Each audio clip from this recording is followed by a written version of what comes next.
All right, hello everyone. Welcome to the weekly UK Sangha.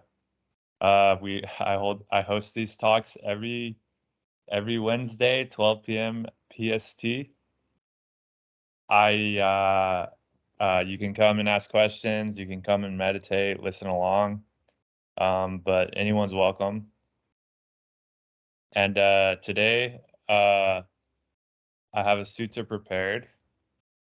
But before I read the sutta, something I was mentioning is when we stop and we meditate formally, so when we meditate sitting down, you can close your eyes, but you don't have to close your eyes. Maybe you just like look down, but the important thing is you're not focusing on anything in particular in your field of vision. You're just letting all of your vision wash in. Without focusing in on, so without like scanning the room or looking anywhere else. You could just be looking straight ahead and not focus on anything and just kind of let the whole spectrum of your field of vision come in. That's equally meditative as closing your eyes. So there's no like better way that you need to close your eyes. You don't need to close your eyes. But anyways, when you formally meditate, this gives us an opportunity. This gives us a chance to see what the mind does habitually. Because when you stop doing anything, and the kinds of thoughts that come up when you stop doing anything, those thoughts aren't based on any new input, for example. So it's not based on anything you're interacting with the world because you're kind of just stopping interacting with the world, right? So those thoughts are completely based on internal tendencies. So it's important to recognize what is the habit of my mind. So when I stop and I meditate, does all kinds of worries and doubts come up, and all kinds of anxieties and fears and unwholesome thoughts come up? And if they do, then that's good, because now we can find the culprit that's causing you suffering in the rest of your life when you're doing stuff, right? So the tendencies of your mind that causes you suffering when you sit down and do nothing is the tendencies of mind that we can see more clearly when we're not interacting with the world. So when we're just sitting and meditating. And it's important to recognize what the mind is doing, and to recognize whether in fact it is either wholesome or unwholesome, because this is going to be the determining factor for the right effort that you take to come out of the unwholesome into the wholesome, for the sake of bringing an end to your psychological suffering and psychological pain. So it's nothing like personal, really. It's not like, oh, my mind is like shitty and I have like shitty habits. No, it's just what the causes of your conditions up to this point have led up to has created this reaction mechanism that's been installed in your brain, that you have the power with clear comprehension and wisdom and paying attention, waking up to the habits of your mind. You have the power to actually change that for your own good and for the good of everyone. So that's essentially the purpose of meditation, and that's the purpose of the Dhamma. If people teach anything else other than that, then they're missing the point. And that's a perfect segue into the sutta. Um, I think it was a while back. I think maybe 4 or 5 months ago. I had a talk with Dhammarato, asking him what are the most important suttas, and this was one of them. And this one's interesting to me because it's not from the middle length discourses. So it's not from the Majjhima Nikaya, which is where I read most of the suttas from. Like that's the bulk of the suttas that I've read. I've read from the Samyutta Nikaya, of course, but this one's from the Anguttara Nikaya, the Book of Threes. Okay, so it's one of the collections or bodies of discourses that the Buddha gave. And so I posted the link in the chat. Maybe I should post it like a couple days in advance so people can read it before I bring it up. But maybe next week. But the for those of you watching the video, this is the Anguttara Nikaya 3.65. And I'm reading the Bhikkhu Bodhi translation just because I've gotten used to the way that Bodhi translates certain recurring phrases in the Dhamma. So for the sake of consistency, I always read the Bodhi translation if there is one, because he translates the same terms the same way every time, and the same terms keep coming up. Okay, let's get into it.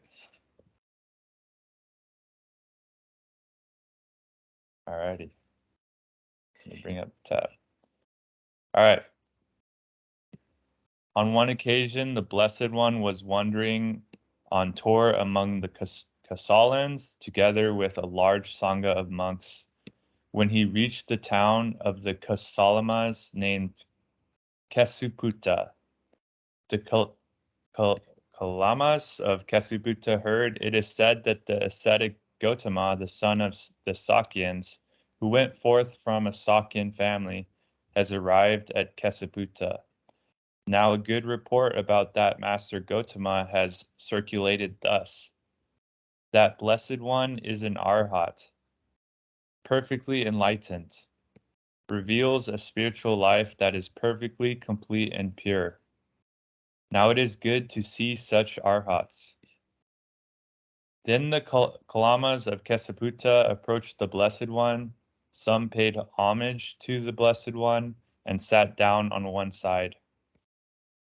Some kept silent and sat down to one side. Sitting to one side, the Kalama said to the Blessed One, Bhante, there are some ascetics and Brahmins who come to Kesaputta. They explain and elucidate their own doctrines, but disparage, denigrate, deride, and denounce the doctrines of others. But then some other ascetics and Brahmins come to Kesaputta, and they too explain and elucidate their own doctrines, but disparage, denigrate, deride, and denounce the doctrines of others. We are perplexed and in doubt, Bhante, as to which of these good ascetics speak truth and which speak falsehood. Okay, yeah, so you can see this happening even today. There's all kinds of different teachings that are available in the spiritual marketplace, and everyone's trying to sell you this or sell you that, so to speak, even within Buddhism. Okay, there's different parts of Buddhism teaching different things. So people are confused, you know? People who get into meditation or spirituality, they don't know what to believe or like who's right. So this is essentially the same old problem that's come up way back then that still comes up now. It is fitting for you to be perplexed, Kalamas, fitting for you to be in doubt. Doubt has arisen in you about a perplexing matter. Come, Kalamas, do not go by oral tradition, by lineage of teaching, by hearsay, by a collection of scriptures, by logical reasoning, by inferential reasoning, by reasoned cognition, by the acceptance of a view after pondering it, by the seeming competence of a speaker, or because you think this ascetic is our guru. But when, Kalamas, you know for yourself, these things are unwholesome, these things are blameworthy, these things are censored by the wise.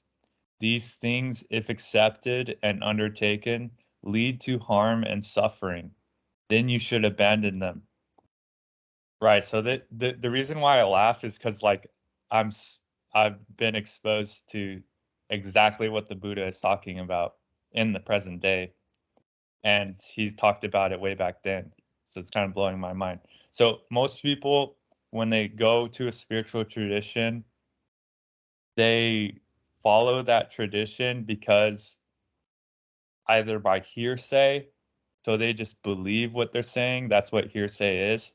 Someone tells you something happened, but you weren't there to see it happen. For example, if I tell you that, oh, my teacher, my guru is reincarnated version of Sariputta, that would be hearsay, right? Like, how are you fucking supposed to verify that? How are you supposed to believe that? So that's hearsay. That's not something based on experiential wisdom. And that happens a lot. And by a collection of scriptures, so I read the suttas, but I read the suttas because it points to truths that are inherent in my experience now. By logical reasoning, this is another one. A lot of non-duality and Advaita is like this. So they'll use like rationalization and reasoning for why, for instance, consciousness is everything or something, or there's only one reality or something like that, something to that extent. And that's why you should be happy. So logical reason, by inferential reasoning, by reason cognition, by acceptance of a view after pondering it. So thinking about someone proposes a view to you, you think about it for long enough, and then you adopt that view as your new paradigm. So really what happens there is you're just replacing one paradigm with another paradigm. So it's not, even though you replaced it with that new fancy spiritual paradigm, it's not really getting to the root of the problem that's causing your suffering. So it still won't satisfy you. Uh, okay. And then here's a good one. This ascetic is our guru. So this is the path of the guru. It's very common in Hinduism and stuff. I mean, I guess it works for some people, but there's always going to be that like childlike dependence on that guru. Oh, it's true because my guru said it is true. He's the guru, you know. But when you know for yourselves, this is unwholesome. This is causing my suffering. For example, this thought that I'm having right now is unwholesome and it's causing my suffering. When you know for yourself that by waking up to your own experience, like what's going on in your own experience, that's what lets you abandon that. So that's what puts you on the path to become your own guru, your own Buddha, instead of like believing in a hearsay. All right, so I'm going to continue with the sutta. What do you think, Kalamas, when greed arises in a person? Is it for his welfare or for his harm? For his harm, Bhante. Kalamas, a greedy person overcome by greed, with a mind obsessed by it, destroys life, takes what is not given, transgresses with another's wife. Okay, so sleeps with a married woman, or just gets up to all kind of like degenerate, like sneaky kind of stuff like that. And speaks falsehood, and he encourages others to do likewise. Will that lead to his harm and suffering for a long time? Yes, Bhante. So, I mean, it's not like some kind of spiritual karma belief you have to believe. And yeah, go ahead. If you type something, I'll make sure to read it. It's pretty harsh. But yeah, it's not something about like some magical belief in karma. It's just common sense. Like if you live your life as a greedy person, that's going to create suffering in your life. That's going to create complications. It's going to create problems. It's going to create a web of lies, right? It's going to create multiple personalities within yourself that you're not unified. You're always changing, you're always lying to yourself, even justifying your actions so you don't feel guilty about it, and lying to other people. And this creates a lot of conflict, a lot of internal misery and anguish. And it just reinforces the cycle of trying to get things from other people, being greedy, being covetous, taking what's not yours, trying to exploit others. Okay. These people are not happy people on the inside. So yeah, that living your life like that does lead to your harm and suffering for a long time. It doesn't mean that Sky Daddy's gonna punish you when you die because you've been a bad boy. Like that's not kind of like woo-woo shit like that. Okay, question. Question popped up here in the chat. A woman wakes up post multiple sitting and relive a childhood abuse situation. She remembers being raped as a child and is angry at the person who hurt her. She's insanely pissed. She's angry as hell. She has a right to be.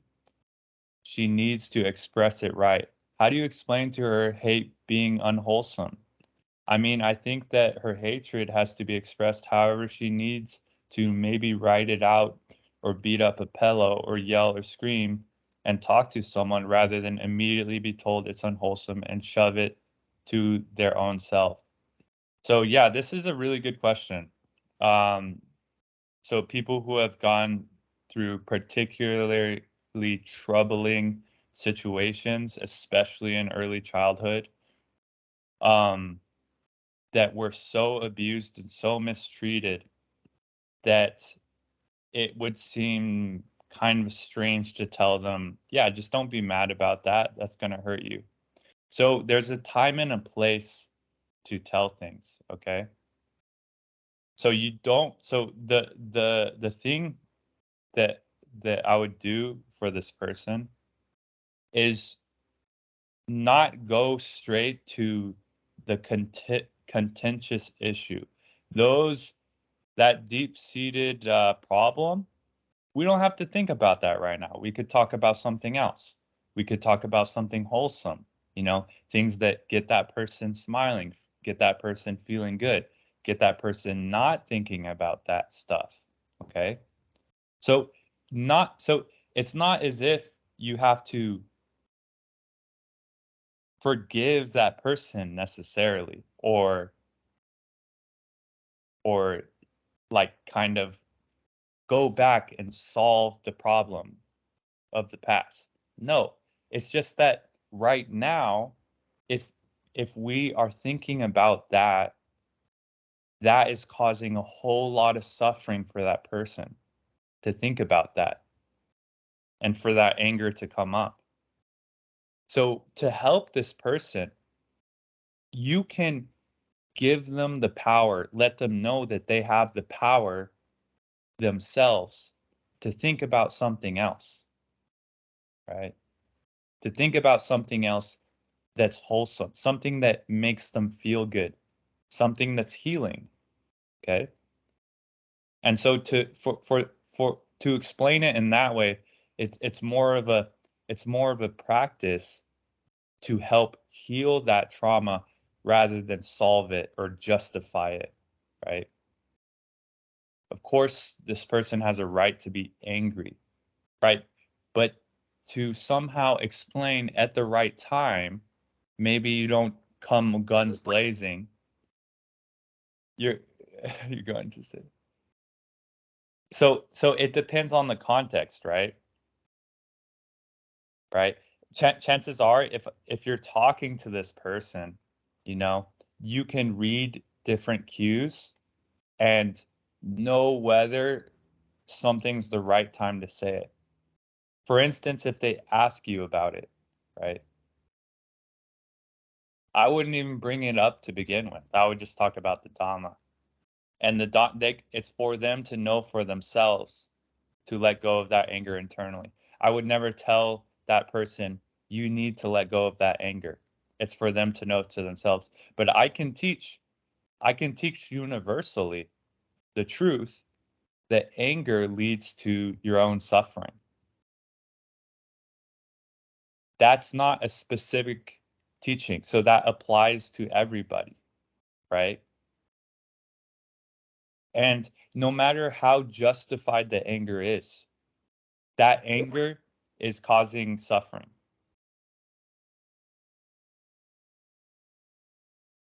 So if anger leads to someone fighting for their freedom, that's a really vague question. That doesn't it like if you're going to ask a question, it has to be way more specific than that.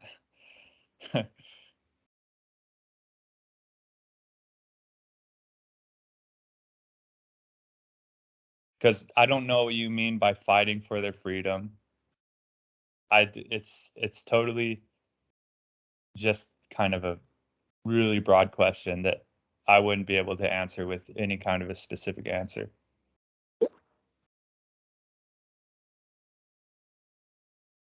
Well, so you can take action to improve your situation without being angry. You can even, let's say, you can even kill someone without hating them. Obviously, the Buddha teaches not to take life of a living being, but I'm not of the persuasion that if someone comes into, let's say you have a wife and kids, and someone breaks into your house and is going to kill your wife and kids, you can actually uh yes, anger is bad. That's where it is definitely bad. Anger causes your suffering. But I'm saying is that you can take the right action without hating someone. You can defend yourself without hating someone. You can uh you can do what you need to do to protect yourselves and protect your loved ones without hate, without hatred, without enmity. So okay, Sharash, these are good questions, but I'm gonna continue with the sutta, um, because it gets into that. Like the Buddha explicitly explains that anger and hatred does lead to your own harm and suffering. And if you disagree with that, then try it out. Try it out. Try being angry and full of hate and see how that feels, you know? Personally, it doesn't feel very good to me, like in my own experience. It doesn't feel good to hate, you know? When you hate someone, when you're angry, that feels really shitty on the inside. I'm going to continue with the sutta. If you want to ask another question, you're going to have to pop on the voice, and then like maybe we could have a more constructive dialogue. And no, I don't mind. Please, I think they're actually very good questions. So I don't mind at all. But for the sake of I think the reason why I want to get back to the sutta is I think it'll actually answer some of these questions, at least from the perspective of the teaching of the Buddha. All I'm here to do is teach the Buddha Dhamma, not my Dhamma. So this is what the Buddha said, and I follow it, and I found the results for myself. And for anyone who sees the truth of it, they can also come to realize the same fruits, no matter how traumatic of a past that you had. Okay, what do you think, Kalamas, when greed arises? Okay, yeah, greed is bad, it leads to harm and suffering. Okay, what do you think, Kalamas, when hatred arises in a person? Is it for his welfare or for his harm? For his harm, Bante. Kalamas, a person who is full of hate, overcome by hatred, with mind obsessed by it, destroys life, and he encourages others to do likewise. Will that lead to his harm and suffering for a long time? Yes, Bante. What do you think, Kalamas, when delusion arises in a person? Is it for his welfare or for his harm? For his harm, Bante. Kalamas, a person who is deluded, overcome by delusion, with mind obsessed by it, destroys life, and he encourages others to do likewise. Will that lead to his harm and suffering for a long time? Yes, Bante. Okay, so delusion.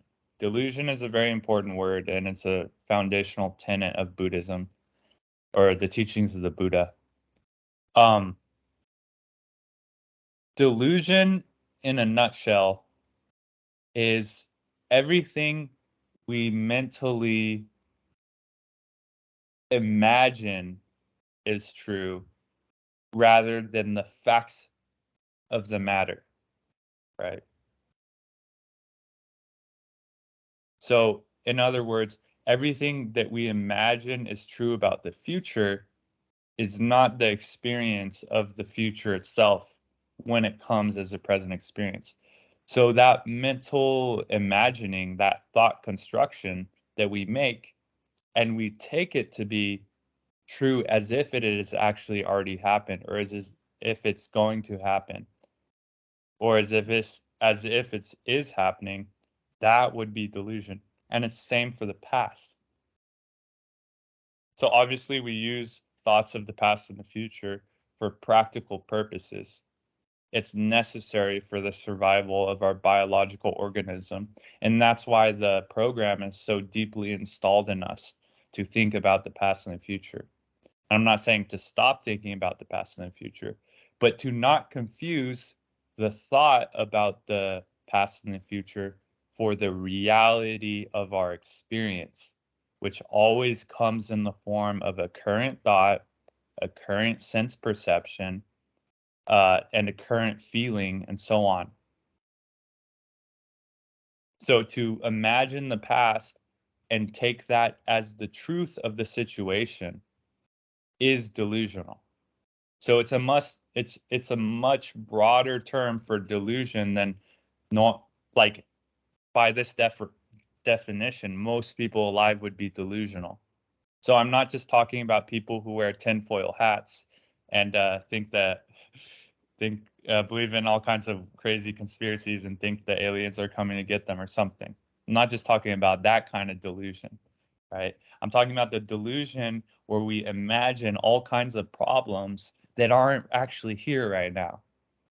So we're in a room here, we're safe, there's no danger, but we can imagine all kinds of dangers, either from the past or the future, and then we can think and feel as if they are here right now in reality. So that is what delusion actually is. Um, and yeah, so it's a much most people in that by that definition would be delusional because most people live their lives in the thought construct of the past and the future rather than in the senses. So in the experience of the breath right now, in the experience of the body right now, and just staying in that and only using thoughts of the past and the future for practical purposes. So, to navigate your life, to sustain your livelihood, to take care of your loved ones, to do whatever it is you need to do. All those thoughts are useful and practical. I'm not saying those are delusional. I'm talking about the thoughts about the past and the future that they have no practical benefit, and the sole purpose of those thoughts is creating psychological suffering for yourself unnecessarily. So the good news is that we can actually get rid of all this unnecessary mental activity and we can avoid a whole ton of mental anguish and suffering because of that. Okay. Okay, what do you think, Kalamas? Are these things unwholesome or are these things wholesome or unwholesome? Unwholesome, Bante. Blameworthy or blameless? Blameworthy, Bante. Censored or praised by the wise? Censored by the wise, Bante.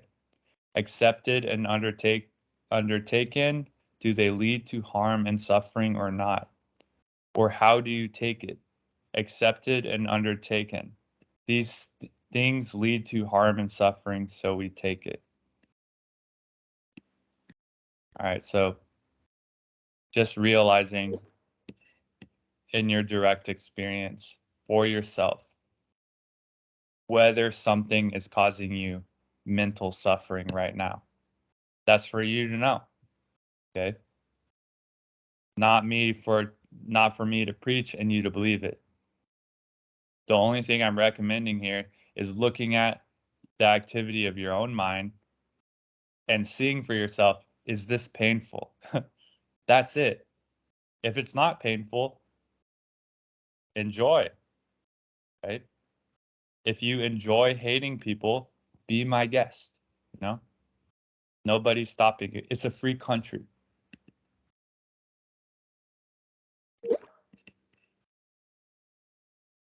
All right, that got a laugh out of Suraj, so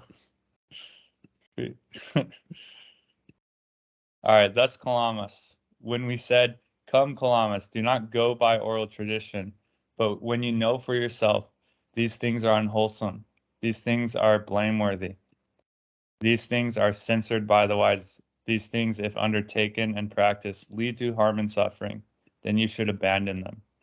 Yeah, but so yeah, it's the important thing is don't abandon them by hearsay because it's a moral code that you're following out of fear, right? Abandon them out of the wisdom that you've seen for yourself that, oh, this is hurting me, so I'm going to stop doing that, right? It's like you put your hand in the flame, you feel the pain, and then, your monkey brain makes the connection, oh, fire in hand hot, take out.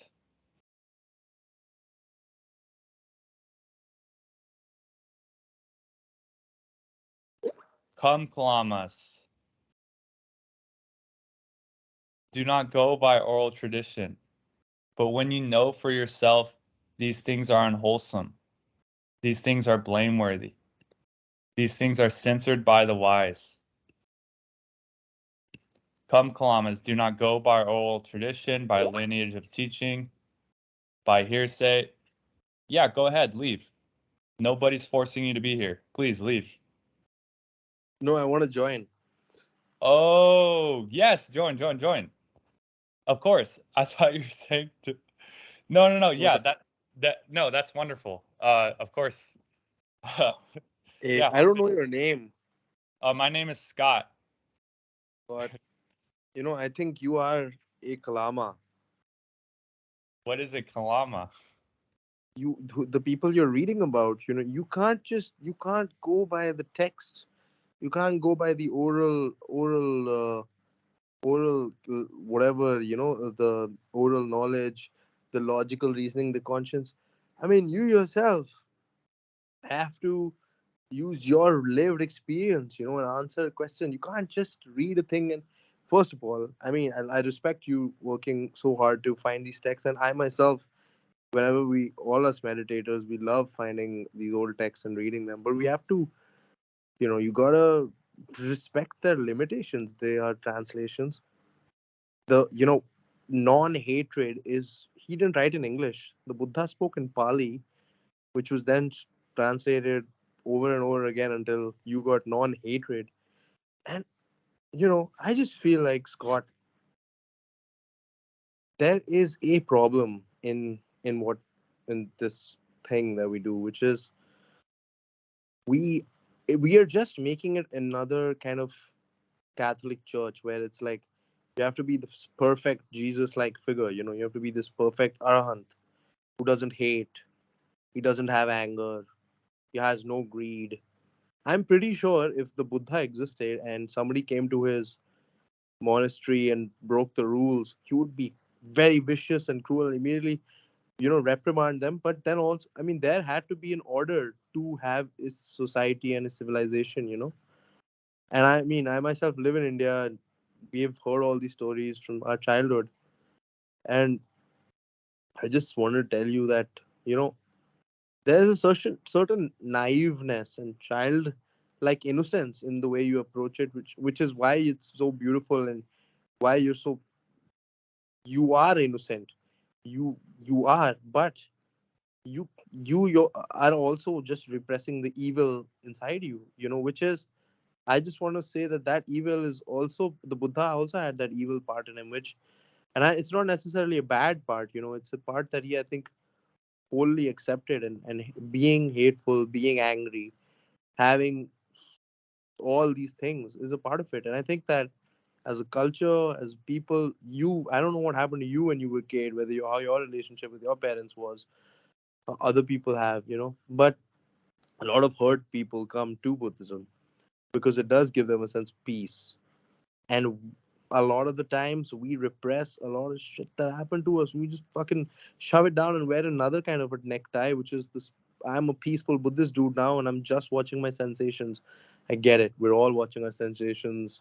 We're being equanimous with them, but not at the cost of repressing our entire lives, and also acknowledging the all the other new technologies in the world, psychology, journaling, and I mean, you yourself were like low-key taking a dump on Vedanta in this talk, and I also find them really funny. Being Hindu, I find them ridiculous. But like, yo, that's exactly what the Kalamas were talking about. These dudes come to the Buddha and then they take a shit on all these other things, and they'll say this is crap, that's good, this is it. You know, you're right. Nothing's changed since then till now. That's what you said in the beginning, and you're right about that. But let's put a fucking mirror in front of this thing, dog. Let's do that. Let's be real, man. Because like this ain't it. This is not just it, right? There is. I mean, we cannot just become robots of like sensation observing robots and then go till the grass and feed the cow and then meditate. I mean, you have a lived experience. You gotta acknowledge. You can't just dissect yourself and be this perfect ideal. And that's what I mean. I'm against. I never claimed that. I never claimed that I was this perfect ideal. I don't claim that. I'm just talking about the practice. So I'm talking about for the purpose of meditation here. So like, Mm, yeah, I get angry. I've had a lot of problems with getting angry and a lot of anger and resentment towards my father and like what he did to me. But actually undertaking this practice has greatly improved my anger tendencies. Does it mean I never get angry? No. right. But my happiness has increased as a result of this practice by a huge margin.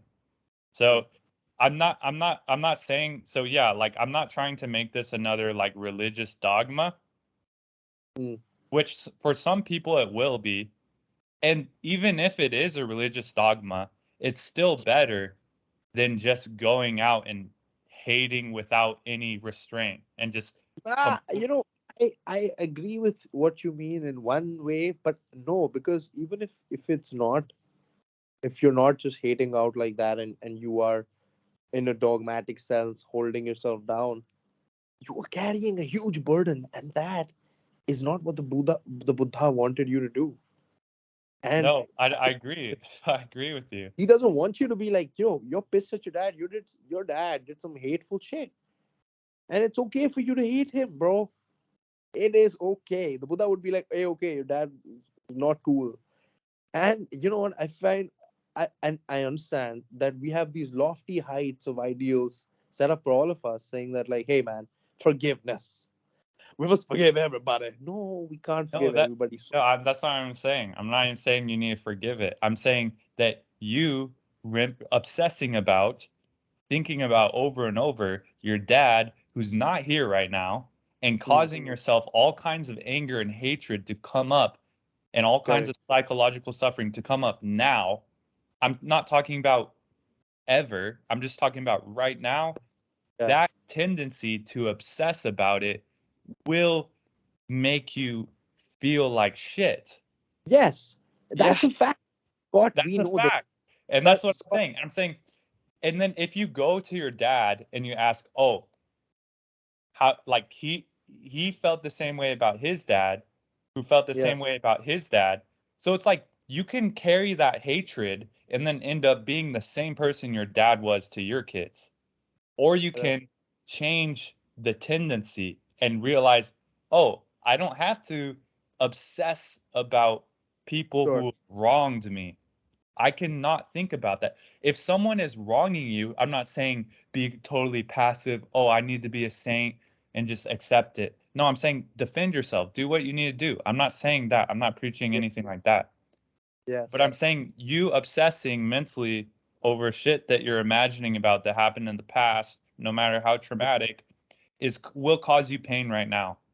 And All it right. may and it that you're right. Like there's certain situations where that may be too blunt or upfront to just say that to them right away.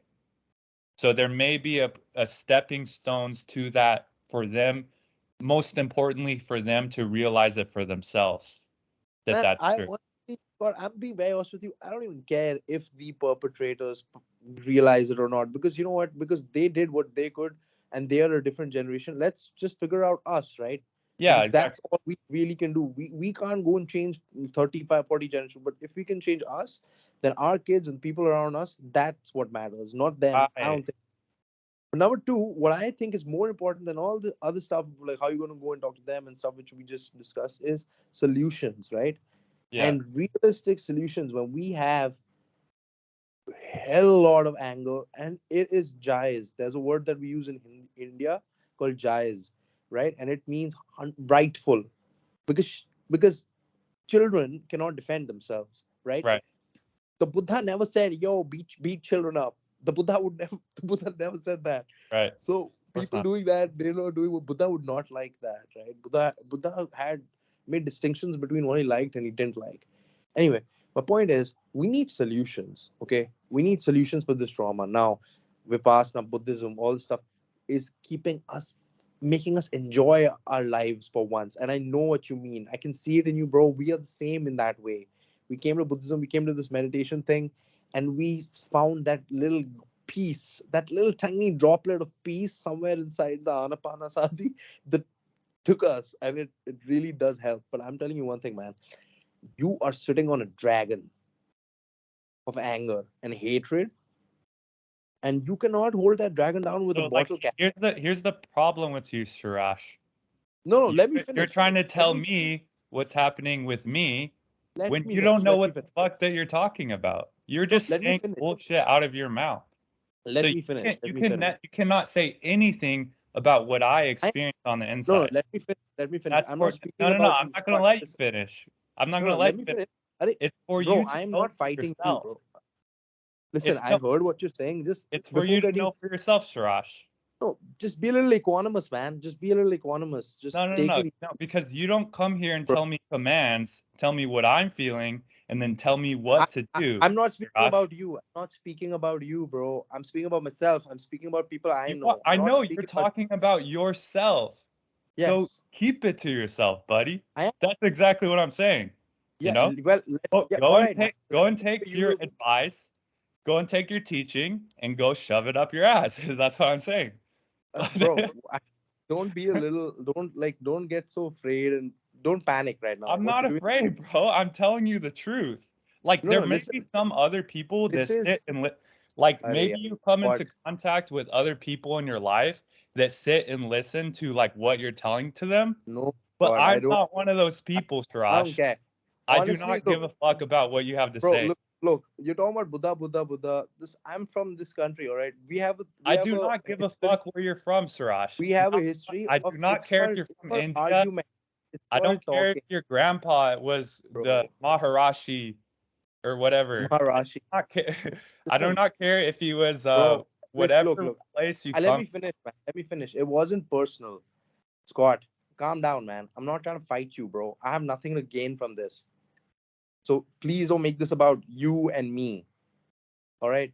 It's not a fight. Let me just No, finish, you're man. play. I don't play games with you, Suraj. I I'm don't. not playing games either, Scott. I'm just listening to you and I'm calling out what I think is bullshit. You can I call out what you think is bullshit. well, That's I what don't give a being, fuck. You being can fair. go fuck off. Like I do not Are give a fuck what you you're think. a child with your own cricket ball and your own cricket bat and you want to play yourself only, bro. You're not going to grow like that. I don't give a fuck. But that's on you. If you are not able to have an All right, adult have a conversation, good one, Suraj. bro, you have to grow.